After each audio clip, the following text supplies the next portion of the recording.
Hello, everybody. How are you doing today? It is Jonathan from Radio Tokyo, and it is Wednesday, September 30th, 2015. And tomorrow is, of course, October 1st, and that means Halloween is on the way. And I'm sure if you're like me, that's your favorite holiday of the year. I hope. I'm excited. I'm pretty sure I mentioned it a while back on the show, but I'm working on a scarecrow costume. I actually worked on the toxin injector for. It's actually an ambidextrous um, injector. I can wear it either my right or my left hand, but the way I have it set up is for being on my left hand. But I worked on it a little bit more. I noticed there was a gap whenever I would move my hand, and you could see underneath uh, to the bottom of the injector. So I made the second little pretend metal plate thing and attached it last night. It looks really good. I'm trying to right now. I'm currently trying to figure out the last little things I need to do for it. But I've got a month left, so you know not like I don't have time. But anyway, of course, I promised I would discuss Gotham on Monday's show. Never did because I talked about Water on Mars. But yes, the second episode, second season of Gotham aired.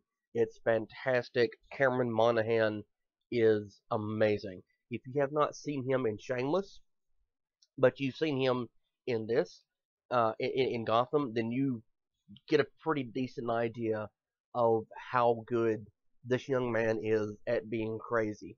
I thought initially with his initial appearance and his grin and everything as the Joker, well, as Jerome, not exactly. He hadn't been expressly stated to be the Joker, but it's been very, very heavily hinted that he will be the Joker. But on that initial episode, excuse me, I kind of fell in love with the kid. Now, I liked him on Shameless. He's amazingly good on Shameless. Uh, Even for being, not well, he's a main cast character, but he's not, the central focus of the entire story. Even though he does have several episodes that are about him, and the last season actually ended with a story about him. But he's really good. If you get a chance to watch him, watch him. Let me know what you think about him being the Joker, because as I said, it's very very heavily hinted that he's going to be the Joker, and this season thus far has had several instances where they kind of echoed past Batman films where they had the Joker. A lot of what Jerome says, and his mannerisms, the way he dressed and everything, really echoes Jack Nicholson and Cesar Romero. But there was a scene which this is not a spoiler. It's in the trailer and everything. And if you've watched the trailer that we have on the Facebook page, you've seen this. He's leaning off the side of a vehicle, laughing, and there's another scene where he gets directly in the camera and he's talking to you through the camera, and then he hurts someone off screen. That's, Dark Knight, and it's really good. It's really good. There was also a scene uh, that involved breaking him out of Arkham, which now this is not a spoiler. This is not a spoiler at all. It's shown in the promos and everything, so you get to see this. Um, but it's people breaking into Arkham to get him. Now, of course, like I said, that's the premise of this season, so it's not a spoiler. And if it's ruined it for you, I really am sorry. But it's straight out of the scene in Suicide Squad where evidently it's the Joker breaking into Arkham to get Harley Quinn. Now, there's some speculation online, excuse me, that Barbara Keene, formerly Jim Gordon's fiance, is going to become Harley Quinn. I kind of doubt it. I'm not really sure. But Yeah, there's a few points and times where I could see, her being aimed at being her, because we already have Catwoman, we already have Poison Ivy, so who the hell else we're gonna have? Well, you have to see the beginning of characters, so maybe I don't know. Even though the age difference between her and the Joker are well, Jerome rather is kind of extreme. She's probably 12 years older than he is. She's probably in her 30s. Um, so it would make her substantially older by the time he becomes the Joker. Now the reason I'm mentioning this is because when Harley was first introduced, of course, she was, you know, uh, puppet of the Joker. She's always been his sidekick for the longest time, except for recent continuity where she is in a lesbian relationship with uh, Poison Ivy, which is fine. That's cool. No qualms here. Except for Poison Ivy is actually Bruce Wayne's age in Gotham, so she's 12. So if that's going to be a possibility for Barbara King, it's a little weird. And again, the ages on the show don't exactly work out. But anyway, uh, aside from that, there's been a lot going on these past days. Today actually, uh, it was sort of confirmed that Kim Davis, the clerk in Kentucky who has had problems with the Pope, I'm sorry, not the Pope, issuing marriage license and actually doing her job. She met with the Pope while he was here in the United States. Uh, I saw a story about it, I believe, on the Young Turks yesterday, where they mentioned her and how supposedly she was going around to Philadelphia and New York and Washington and giving speeches. And I thought, that's a little strange. Why is she in the exact same cities on the same days the Pope is? Well, it was thought to be what had happened, but turns out, yes, she met with the Pope, and the Pope has essentially. I don't want to say this, but it's what I gotta say. He's sort of taken her side. Now, he said, word for word, well, not really word for word, I'm going to paraphrase it, I'm sorry. But he said that if you're a government official and you are a conscientious objector, that you have a right to object to doing something.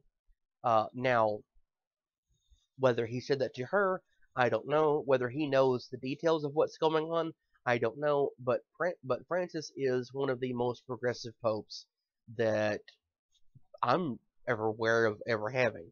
And as you know, we did a show, last week specifically about him and how his visit related to the United States. But there's of course a lot of people saying that just after Kim Davis's uh,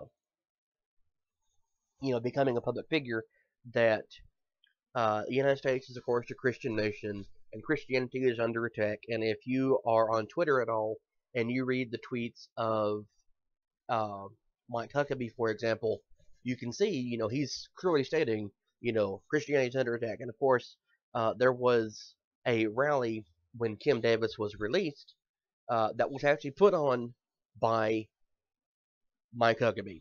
Now, my thing here is that, and I'm probably going to echo a lot of people on YouTube. So if you've seen uh, Amazing Atheist, Jacqueline Glenn, whoever's videos about this, if I say anything that sounds pretty similar to that, I'm sorry. But Kim Davis is being made out to not only be a martyr, but to be a example of what Christianity in America is supposed to be. She's kind of the currently she is a figure that represents, Christianity being attacked in America. And honestly, I'm kind of tired of it. I'm really tired of that being a statement that's made so many times. It's been made multiple times by people who are trying to defund Planned Parenthood. And Planned Parenthood, as most of you know now, because we've discussed this before, uh, is the number one place in the United States to get uh, pretty much free medical care for a lot of people. They provide contraceptive services. They provide uh, cancer screenings of multiple times, just basic checkups and everything, often for free. and maybe sometimes asking you for a donation. That's about it. Uh, and a Kasparian from the Young Turks actually mentioned this the other day when she was. Now I'm trying. Now, I'm not going to try and you know talk about her openly and embarrass her, but she told a story about how she thought she found a lump in her breast, and she was a young college student. Couldn't really afford to go to a doctor, and when she did, it was expensive, and so she went to Planned Parenthood, and they gave her an exam, just a brief exam, and referred her to a special clinic to do a mammogram. And of course, she's cancer free, and that's wonderful. But it was free. All Planned Parenthood asked for was a donation. Now, 3% or so of their uh, total activities in the United States usually every year or close to that every year is abortion procedures. And the other day, there was, of course, much of hearing stuff about it, and that was one of the things that has been brought up by people who are so in favor of doing away with it because, well, that's what God says. God says that it's life, and it's honestly it's fine and dandy to believe that, but the reality is that's actually not what is said.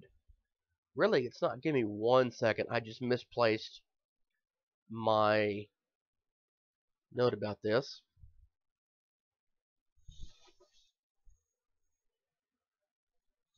There it is. Sorry about that. Okay. Um, it's actually not. Uh, I've looked through the Bible several times, and I found an interesting quote that seems to be overlooked by a lot of people who want to say, well, this and this and this and this and this and there. They want to cherry pick verses. So I'm going to go ahead and read this. Genesis 2:7. And the Lord God formed man of the dust of the ground and breathed into his nostrils the breath of life, and man became a living being. Essentially, right there, you're not alive until God breathes into you. Later on in the Bible, it mentions that uh, God essentially puts a price on human life, and you're not considered alive until a month after you're born. Now, you can say, well, that's just because that was put in there to make sure, that the child would live. Yeah, that's what it's for. You're not counted as being alive for a month after you're born. You're not counted as alive until God breathes into you and you take your first breath. It's amazing. Yay. Now, honestly, like I said, I'm tired of hearing all this. I'm tired of the defund Planned Parenthood. I'm tired of seeing all this nonsense about Christianity, being what is in charge in the United States. Really, it's not, people. I'm sorry, it's not. We weren't founded as that kind of country. We're not going to be that kind of country. Please just quit saying it because it's ridiculous and it's old and it's tiresome. Now, I'm not saying that because I'm an atheist. I'm not saying it because, or whatever other reason. I'm saying it because I'm in favor of separation of church and state. And I have absolutely no problems with someone being a Christian or Jew, Buddhist, uh, Muslim, anything. I don't care. That's fine as long as you're not forcing your beliefs on me. And every day, getting like on Facebook and Twitter and YouTube and everything else that I see, that's I see these exact same stories over and over and over and over again.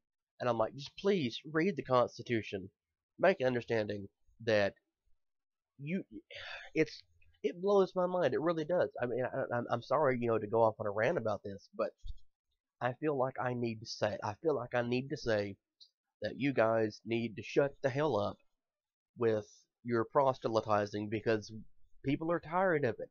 We're really tired of it. Now, before I go off again, I'm gonna switch to something else because I feel like I need to say this.